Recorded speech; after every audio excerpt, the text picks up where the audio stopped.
Hi, I'm Carolyn Dube, and I am here playing today with a Stencil Girl product stencil.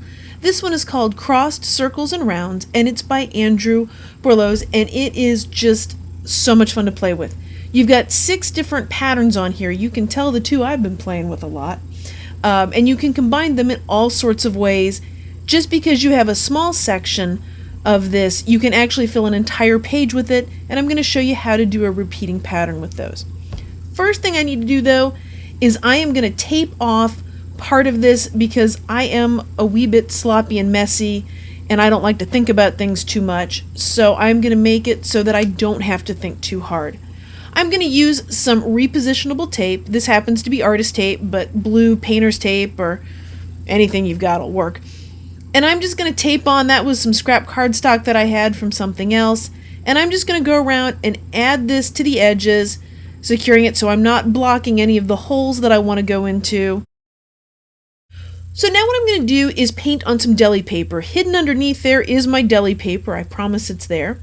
I have got a stiff bristled brush and I've got a little bit of golden paint on the palette. Taking small amounts of the paint, I am then brushing into the circles. If I want to be really careful and patient, I would just dab up and down. That'll give me the crispest, cleanest image. But as you can see, I have patience issues, so I'm not going gently up and down. I'm just kind of getting it all around. If a little bit gets under it here or there, so be it. That's not going to bother me. I'm okay with that. So when I lift this up, we'll see if I end up smearing any. Hey, that looks pretty good considering I was just messing through that.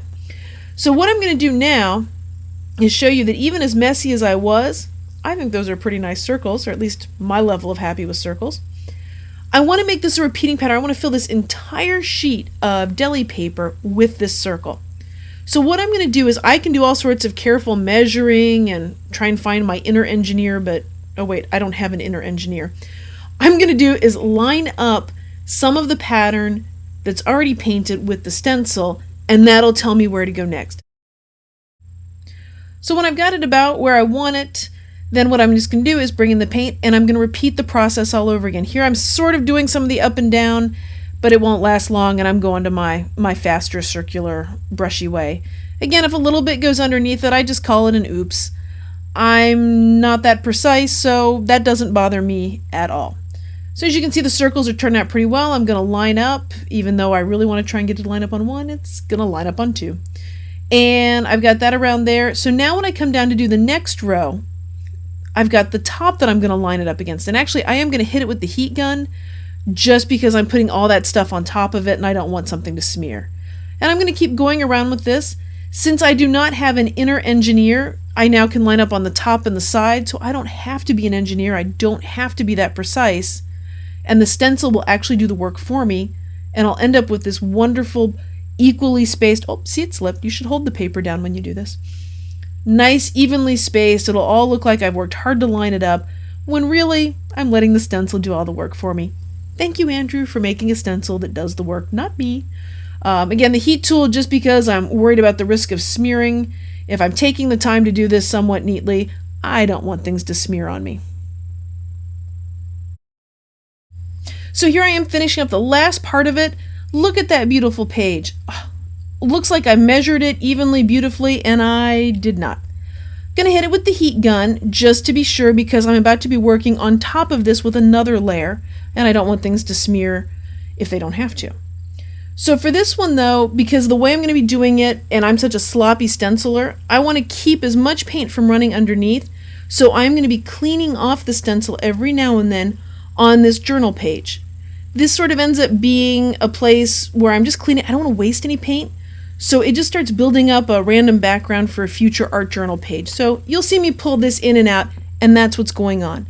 Because once I get paint leaking underneath a stencil, it does make it easier for more paint to leak there as long as the paint's wet.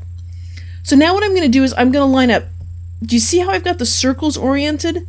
I want to keep the same orientation for the other one to line up easily, because I don't want to make this more work than it has to be. So I've really zoomed in here so you can see it. Right now, if I were to go ahead and put the paint down anywhere there's white, would now be blue. But I actually, to get this pattern to work the way I want, I actually want in those top three squares up there, I need that to have the middle of 3 dots. Those are the 3 that I really want to line up with a dot, a circle underneath them. And so you'll see that it's alternating. I'll have blue, white, blue, white, blue, white, because it's going to make this grid when I am all done. So I've got it lined up about the way I want it. I will tell you that I am not an engineer. Oh wait, I already did. So this isn't going to be mathematically perfect because it's not my style. And really, in the end, it doesn't have to be. So don't worry about that if you're doing this.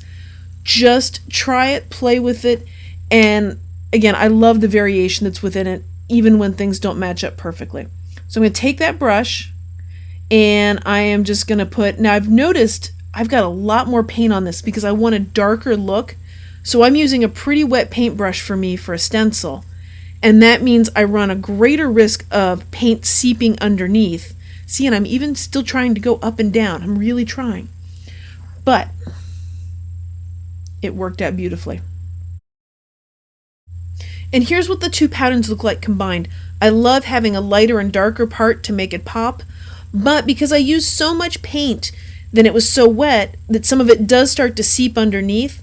So that's why I'm going to wipe it off every now and then, and the excess will just actually end up in my art journal page. And I will heat gun it frequently just because I'm dealing with such a heavy application of paint for me.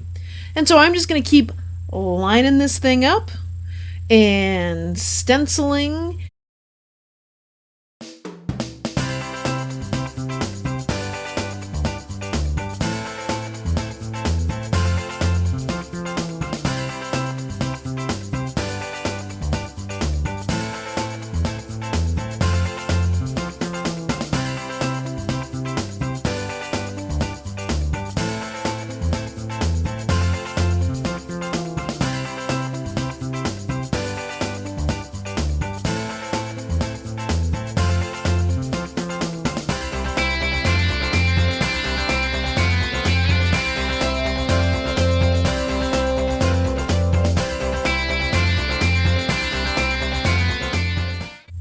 So the page is all finished, and as I look at this, I see some mistakes where really they're just oops. They're just unexpected things that happen, opportunities presenting.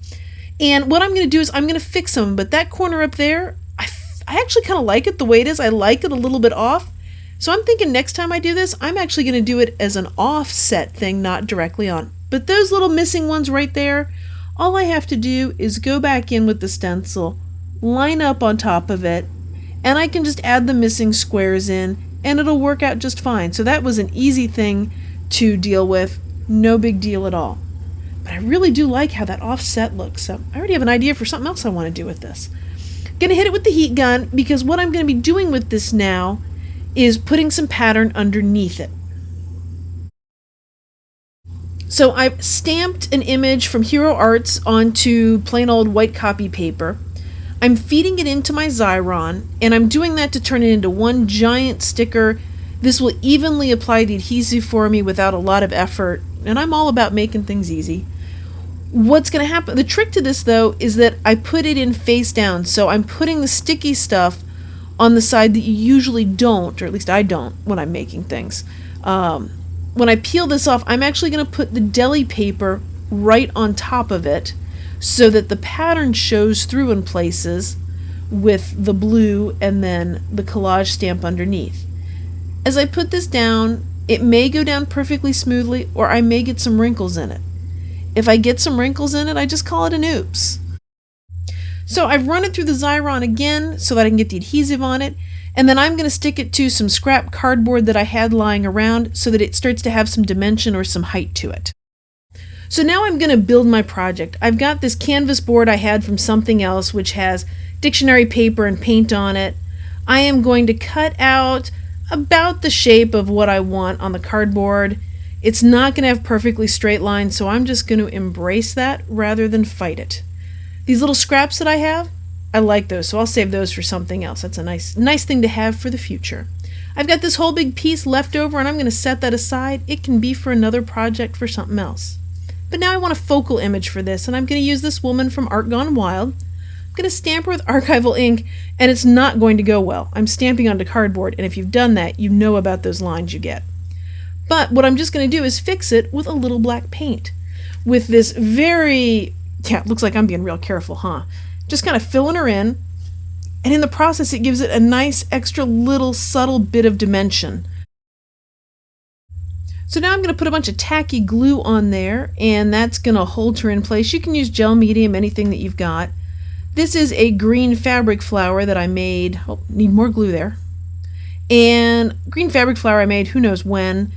This is some lace that I've added some spray ink to and some green paint on from not sure when.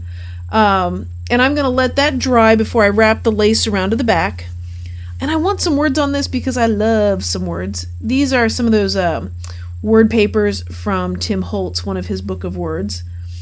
And I decided to just go with Just Be You. That's how she kind of felt to me today.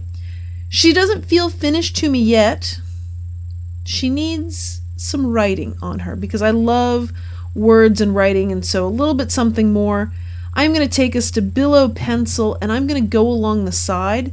But I'm going to go kind of lightly, so if I really don't like it, I can erase it easily. But you know what?